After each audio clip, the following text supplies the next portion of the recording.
All right, so welcome back. And now what we're going to do is go ahead and set this up. And so I've sort of shrunk my two programs down a little bit so that they'll both kind of fit on the same screen. Lightwright is a little finicky and doesn't want to get any smaller than this, and I sort of understand why.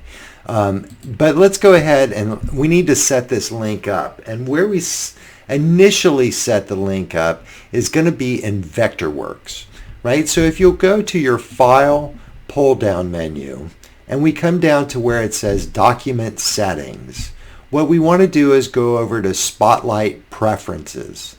We'll go over to Spotlight Preferences, and now we want to look at Lightwright, right? There are lots of different options here about how we can set up Spotlight, but what we want to look at is our Lightwright preferences. And the first thing we're going to do is to select Use Automatic Lightwright Data Exchange.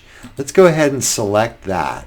Now we need to decide what information on our drawing we want to have transferred to Lightwright. And what I'm going to do is just go down the list. This is the same information and maybe a little bit more that you had in your label legend. So as I'm going down the list over here to the export fields, we can see that there's a whole bunch of stuff over here. And some of it we need and some of it we may not need. And if you'll just follow along with me, then it'll be fine, right? So absolute address, yes, let's go ahead and keep that. The instrument type, yes, we need to know what type of light it is, whether it's a 26 degree or a 36 degree or a par. The unit number was part of our label legend. We absolutely want that. Gobo number 2, I don't think we're going to need that. So we could go ahead and select it and then hit the remove button, and that will move it away from here. Gobo 1, yes. Color, yes. Circuit name and circuit number. I don't believe we're going to need or want that information, and I'm going to do a shift select to select both of them and say remove. Dimmer, we want that. Channel, the lighting position that it's hung on, we absolutely want that. What the wattage of the fixture is, certainly. The purpose, right? We entered a purpose for each one of them, so we'll want that information. And then all of this other information, user field 1 through 6 and down to the mark, we don't need. So I'm just going to go ahead and click remove. That leaves us with absolute address, instrument type, unit number, Gobo 1, color, dimmer, channel, position, wattage, and purpose. This is the fields that we're exporting. Now, in our file path, let's go ahead and keep our new XML file in the same place where we're keeping our drawing file. Let's keep our Vectorworks file and our XML file in the same place. And I hope I can remember where that is. And let's say, okay, same place. And now we'll say, okay.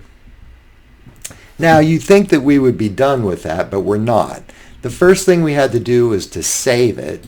Let's go right back to the same place. Document Settings, Spotlight Preferences, right? Now, we had saved our options by saying OK, but now there's something that we have to check. At the top up here, it says perform a complete export on exit, and that has to be checked. You will be coming back to this often to be able to do this.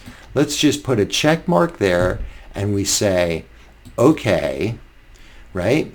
And now let me see if I can go to my File tab, and I'll have to drag this onto my screen, right? And let's come over here and let's look in our File tab, and I'll go down to FSU, and I'll go down here and I'll go to my drafting software and I'll go to my small theater, right?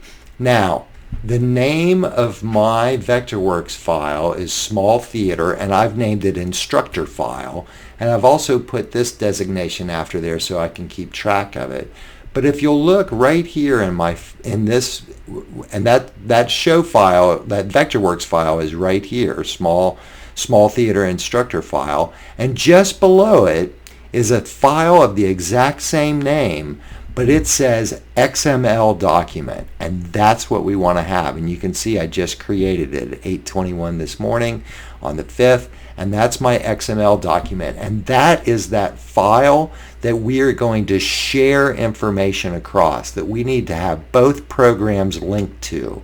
And right now Vectorworks is dumping all of that lighting information that we checked into that file, right? I'm not even going to open the file because it's just a hot mess, but the programs can understand it. So that's how we create that XML file. We're going to want to be able to find where that is, and we're not going to really want to move it, or if we do, we're going to need to relink it.